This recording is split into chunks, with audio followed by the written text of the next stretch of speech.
አንቺ አርጅተሻል ለምንድነው ቤተክርስቲያን ማትሄጂው? ዘፈን ለምን አታቆሚም? እያሉ በርካቶች ፌስቡክ ላይ ይጽፉልኛል። እንደዚህ የሚሉ ሰዎች ግን የኔ እኩዮች ናቸው። ወጣቶች በጭራሽ እንደዚህ አያስቡም። የሰው አስተያየትን መቀበል ጥሩ ነው፣ ነገር ግን ከፈጣሪ ጋር ያለኝን ግንኙነት እኔና እሱ ነን የምናውቀው። በቅርቡ ደጃዝማች በሚል አልበም ከረጅም ጊዜ ቆይታ በኋላ ወደ አድናቂዎቿ የተመለሰችው ኩኩ ሰብስቤ በሰይፉ ሾው ላይ የተናገረችው አስገራሚ ንግግር ነው። ከፈጣሪ ጋር ያለኝን ግንኙነት እኔና እሱ ነን የምናውቀው። ቁንጅና ካላወቁበት ብዙ ጣጣ አለው። ቁንጅናን በጊዜው ልንጠቀምበት ይገባል። በጊዜው ብዙዎችን የማማለልና አፍ የማስከፍት ቆንጆ ነበርኩ። አሁንም እንደምታይ ቆንጆ ነኝ። ሌላው ደግሞ ትሁት ሴት ነኝ። በዚህ ጸጋዬ እኮራለሁ። በፌስቡክ አንቺ አርጅተሻል ለምንድነው ቤተክርስቲያን የማትሄጂው? ዘፈን ለምን አታቆሚም? ይላሉ። ሰይፉ እንደዚህ የሚሉት ወጣቶች አይደሉም። እርግጠኛ ነኝ እንደዚህ የሚሉት ሰዎች የኔ እኩዮች ናቸው። አም ቴሊንግ ወጣቱ ትውልድ ይህን አያስብም። የሰው አስተያየት ጥሩ ነው፣ ግን ከፈጣሪ ጋር ያለኝን ግንኙነት እኔና እሱ ነን የምናውቀው። ሰው ባይፈርድ እላለሁ። ተወዳጇ ድምጻዊ ኩኩ ሰብስቤ በሰይፉ ሾው ላይ የተናገረችው አስገራሚ ንግግር።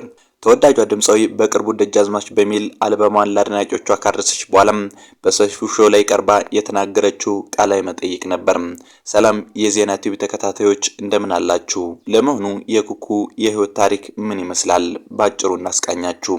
ድምጻዊ ኩኩ ትውልድና እድገቷ በአዲስ አበባ ሲሆን አብዛኛውን ትምህርቷን ራስ መኮንን ድልድይ 70 ደረጃ አካባቢ በሚገኘው ናዝሬት ትምህርት ቤት እስከ 12ኛ ክፍል ተምራለች። ወደ አሜሪካን ሀገር አቅንታ ሚሽን ትምህርት ቤትም ተመርቃለች። የኩኩ የሙዚቃ ፍላጎት ከልጅነቷ ጀምሮ ነበር። ከ9 ዓመቷ ጀምሮ የምሳቃዋን እንደ ከበሮ በመጠቀም የተወዳጅ አርቲስቶችን በአማርኛ ሆነ በእንግሊዝኛ ሙዚቃዎችን ለክፍል ጓደኞቿ በመዝፈን ታዝናናቸው ነበር። ለስለስ ባሉ ሙዚቃዎችም ትታወቃለች። የነ ሙሉቀን መለሰ፣ ጌታቸው ካሳ፣ ሽሽግ ቸኮል፣ እታገኘው ኃይሌና ብዙነሽ በቀለንና የሌሎች አንጋፋ ዘፋኞችን የተጫወቱትን ዘፈኖች ኩልልና ለስለስ ባለ ድምጽ በመጫወት አድናቂዎቿና የሙዚቃ ወዳጆቿን ታዝናና ነበር። በጊዜው ቆየት ያሉ የእንግሊዝኛ ሙዚቃዎችን በማዳመጥ እስከ ማንጎራጎርም ደርሳ ነበር። ተወዳጇ ድምጻዊ ኩኩ ሰብስቤ ገና ከልጅነቷ ጀምሮ ትምህርት ቤት ውስጥ በማንጎራጎር ነው ሙዚቃን የጀመረችው።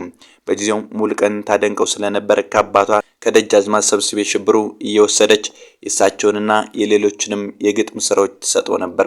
ሙሉቀን መለሰም ከህዝብ ጋር ያስተዋወቀውን ናኑ ናኑ ነይ የተሰኘውን አልበሙን ሲያወጣም በጊዜው የግጥም ደራሲው ኩኩ ሰብስቤ ናት እስከ ማለት ደርሶ ነበር።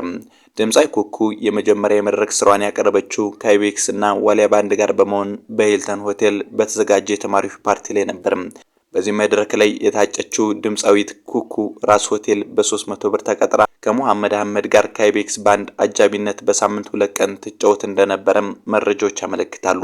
በኋላ ላይም ሂልተን ሆቴል በመዘዋወር በ600 ብር በየቀኑ ከዋሊያ ባንድ ጋር ትሰራ ነበር። በጊዮን ሆቴል ከሮሃ ባንድ ጋርም ትጫወት ነበር።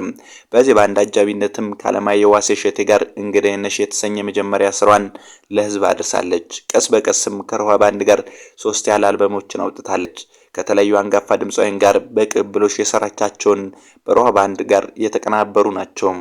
በአጠቃላይ ከአይቤክስ፣ ዋሊያ፣ ሮሃ፣ ኢትዮ ስታርና ኤክስፕረስ ባንዶች ጋር በተለያዩ ጊዜ ያሰርታለች። በተለይ የትዝታ ስራዎቿ የምትታወቀው ድምጻዊ ኩኩ ሰብስቤ በርከት ያሉ አልበሞችን ለሙዚቃ አፍቃሪያን እንሆ ብላለች። እስካሁን ባላት የካበተ ልምድ በሀገር ውስጥና በውጭ ኮንሰርቶችን አቅርባለች። በጅቡቲ፣ ጀሞራ፣ ሰና፣ አቡዳቢ፣ የመን፣ ዱባይ፣ አሜሪካና በተለያዩ ከተሞች ታላላቅ የአውሮፓ ከተሞችም ጭምር በመዛወር ሙዚቃዎችን ለአድናቂዎቿ ተጫውታለች። ከበርካታ ዓመታት በኋላም ብዙዎች ቤተክርስቲያናት ሄጅሞይ የተባለችበትን ደጃዝማች የተባለውን አልበሟም ለህዝብ አድርሳለች። በበርካቶች ዘንድም ተወዳጅነትን ያተረፈ መሆንም ችሏል።